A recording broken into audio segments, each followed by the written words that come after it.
এই অন্তর্বর্তীকালীন সরকারে কুমিল্লার যারা যারা আছেন, বিশেষ করে এলজিআরডি মন্ত্রী আসিফ মাহমুদ আছেন, আসিফ মাহমুদ সজীব ভুইয়া, আরও উপস্থিত আছেন আলী ইমাম মজুমদার, উনি খাদ্য মন্ত্রণালয়ের দায়িত্বে রয়েছেন।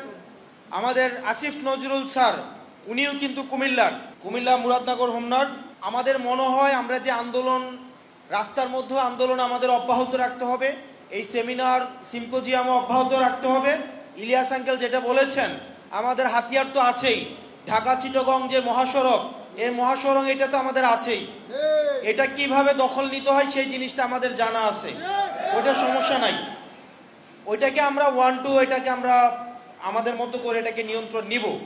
কিন্তু একই সাথে সাথে আমার একটা প্রস্তাবনা হচ্ছে, আমাদের বিভিন্ন যারা মানুষ আছে, বিশেষ করে আমাদের আজকে উপস্থিত নাই, জামাতের একজন সম্মানিত ব্যক্তি রয়েছেন তাহের ভাইকে নিয়ে, ডক্টর খন্দকার মোশাররফ হোসেন স্যারকে নিয়ে, এবং অন্তর্বর্তীকালীন সরকারে যারা আছেন তাদেরকে নিয়ে আমরা যদি একটা কমিটি করে দিয়ে, এই কমিটি যদি আমাদের প্রধান উপদেষ্টার কাছে যান, আমরা বিশ্বাস করি এই অন্তর্বর্তীকালীন সরকারের সময়ই আমরা কুমিল্লা নামের বিভাগ আমরা বাস্তবায়ন করতে পারব।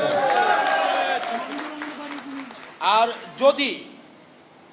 যদি এই পরে যদি আমাদের বাস্তবায়ন না হয়, সেক্ষেত্রে আমাদের আন্দোলনে কিভাবে মাঠের আন্দোলনের মধ্য দিয়ে আদায় করতে হয়, সেই আন্দোলনে আপনারা আমাকে অবশ্যই সামনে পাবেন।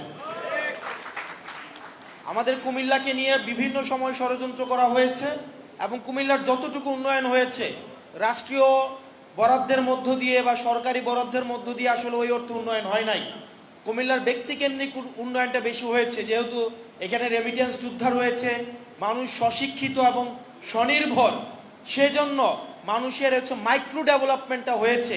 কিন্তু ডেভেলপমেন্ট অ্যাজ এ কমিউনিটি, যেটা আপনি বিভিন্ন জেলাতে দেখবেন, আমাদের অনেকেই দুঃখ করে থাকে যে উত্তরবঙ্গ নাকি মঙ্গাপীড়িত, বা উত্তরবঙ্গ নাকি অনেক বেশি লেস ডেভেলপড। কিন্তু আপনি যদি উত্তরবঙ্গেও যান, তাহলেও দেখবেন যে উত্তরবঙ্গের তুলনায় অবকাঠামোগতভাবে কুমিল্লা আরো বেশি কম উন্নত।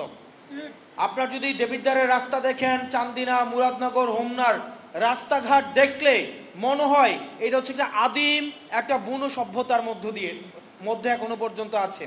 কুমিল্লার যতটুকু উন্নয়ন হয়েছে সেটা নিজে ইনকাম করে সৌদি আরব, দুবাই, ওমান, কাতার, বাহরাইন, এবং নিজেরা উন্নত, পড়াশোনায় উন্নত। সেই জায়গা থেকে কুমিল্লা সব সময় একটা ব্রাত্য জনপদ হিসাবেই গড়ে উঠেছে। সেজন্য আমাদের দাবি থাকবে, এই অন্তর্বর্তীকালীন সরকার সহ আমাদের কমিউনিটি হিসাবে আমাদের ফাংশন করতে হবে। আপনি বিএনপি মতাদর্শী হইতে পারেন, আপনি জামাতে ইসলাম মতাদর্শী হইতে পারেন, আপনি এনসিপির মতাদর্শ হইতে পারেন। রাস্তা যদি ভাঙা থাকে, এটার উপর দিয়ে এনসিপিও হাঁটতে হয়, বিএনপির মানুষও যাইতে হয়, জামাতের মানুষও যাইতে হয়, দুঃখ কষ্ট সবারই কিন্তু হয়। সেজন্য আমাদের এই যে সেন্স অফ উইনেস, কুমিল্লার এই ফিলিংসটা যেন আমাদের মধ্যে থাকে, এবং কমিউনিটি হিসেবে যেন আমরা কুমিল্লা ফাংশন করতে পারি। কারণ উন্নয়ন যদি হয়, যদি বিএনপি আমার জন্য উন্নয়ন করে, ব্যাপারটা এমন না এই রাস্তা দিয়ে হাঁটলে আমি আরাম পাবো না, বা এনসিপিও যদি এখন যদি কোনো একটা উন্নয়ন করে, ব্যাপারটা এমন না যেটা সবার জন্য এটার সুবিধাভোগী আমরা হব। সেজন্য আমরা যেটা দেখেছি, কুমিল্লার মধ্যে আমরা কমিউনিটি হিসাবে আমরা ফাংশন করতে বিভিন্ন ক্ষেত্রে পারি না।